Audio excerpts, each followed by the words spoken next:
বিএনপির নির্বাহী কমিটির সদস্য হুম্মাম কাদের চৌধুরী রাঙ্গুনিয়ার নেতাকর্মী এবং সাধারণ মানুষের লয় শুভেচ্ছা বিনিময় হালে হই আপনাদেরকে আমি অনুরোধ করব, এখন যারা বাংলাদেশ জাতীয়তাবাদী দলের নাম ভাঙিয়ে চাঁদাবাজি করছে, এই ধরনের মানুষের কোনো জায়গা নেই।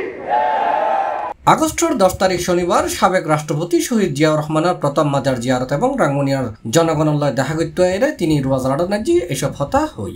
আজকে আপনারা প্রমাণ করে দিয়েছেন রাঙ্গুনিয়ার মধ্যে চৌধুরী পরিবার বাদে আর কেউ নাই।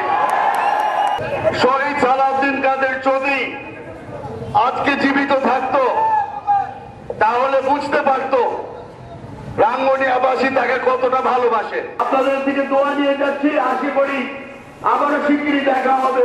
হুম্মাম কাদেরর রাঙ্গুনিয়া আগমন উপলক্ষে উপজেলার প্রত্যেকখান মোড়ে মোড়ে এদিন আসিল দলীয় নেতাকর্মী এবং বহু নবীন প্রবীণ মানুষ। এসব মানুষজনেরা আসিল রাঙ্গুনিয়ার সাবেক সংসদ সদস্য সালাউদ্দিন কাদের চৌধুরীর উত্তরসূরি সাহেব।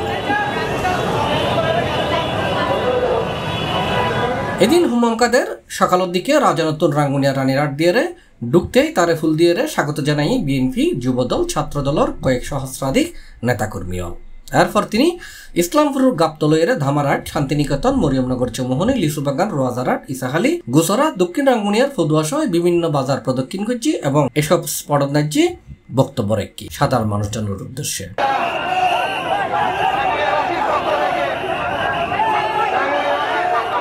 পরে তিনি সাবেক রাষ্ট্রপতি শহীদ জিয়াউর রহমানের মাজার জিয়ারত করছি। এ সময় C+রে একান্ত সাক্ষাৎকার দিয়ে এই কেন্দ্রীয় বিএনপি নেতা, আমরা আজকে রাঙ্গুনিয়াতে এসেছি খালি একটা কারণে, আমাদেরকে খবর দেওয়া হয়েছে যে এখানে কিছু কিছু খারাপ মানুষ করছে, আর শুনতে পেরেছি যে মন্দিরের উপরে আঘাত হয়েছে।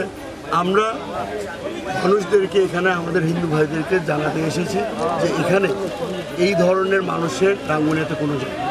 রাঙ্গুনিয়াবাসী মন প্রাণ থেকে সেলুট করে যারা বাংলাদেশকে আওয়ামী লীগের থেকে মুক্তি করেছে। C+, চট্টগ্রাম।